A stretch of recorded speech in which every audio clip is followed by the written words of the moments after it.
It strikes those who least expect it. Children as young as 8 struggling with mental illness in numbers higher than the Northland has ever seen before. Suicide is the number 3 killer of young people ages 10 to 14, according to the Minnesota Department of Health. There are not enough professionals to help the kids who need it most.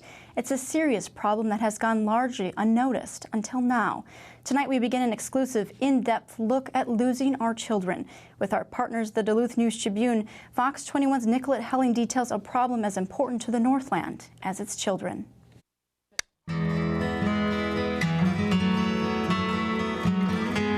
Kamara Langenbrunner is a happy, healthy 10-year-old girl who loves to scrapbook and read. She's come a long way in the past 2 years. When she was 8, Kamara was spending her days away from home on a psychiatric unit, diagnosed with post-traumatic stress disorder. I wasn't really positive if I could trust anyone. Can we pass? It was her mother, Erin Camacho, who saw firsthand how serious her daughter's illness was. She just broke down in tears, and she told me that it was Tony's voice in her head and that it was telling her to hurt herself.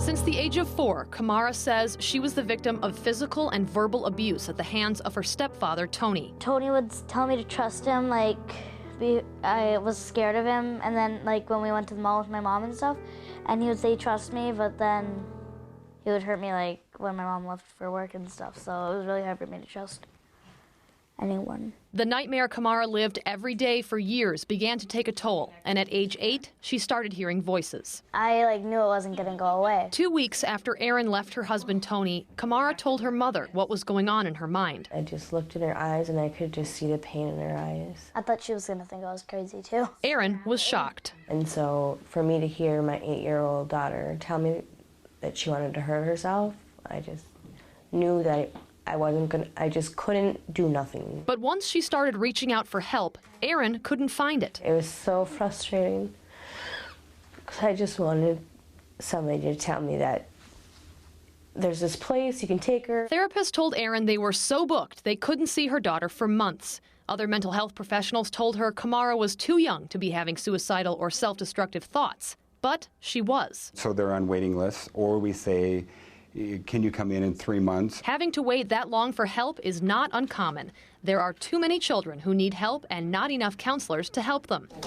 Rick Gertzema is a psychologist who works with 300 children and adolescents. But that number, he says, is only a small part of the need. I'm one of the few people who really does work exclusively with kids. The need is tremendous. The need is tremendous. Gertzema hopes the rising number of mental health issues among young people is due to the decreasing stigma. In other words, people are less afraid to come forward. While this is good news, says Gertzema, the bad news is the number of available mental health professionals and programs is not increasing. We can put a Band-Aid on it, so to speak, by getting them into crisis intervention, but that's not going to change the long-term problem. It's really not, that's not treatment. Gertzema wants a much larger partial hospitalization program for children and adolescents than already exists in our area. In his opinion, we can't go much longer without it. In less than 4 years, 15 people aged 25 and under have committed suicide in St. Louis County alone. We can't have kids dying.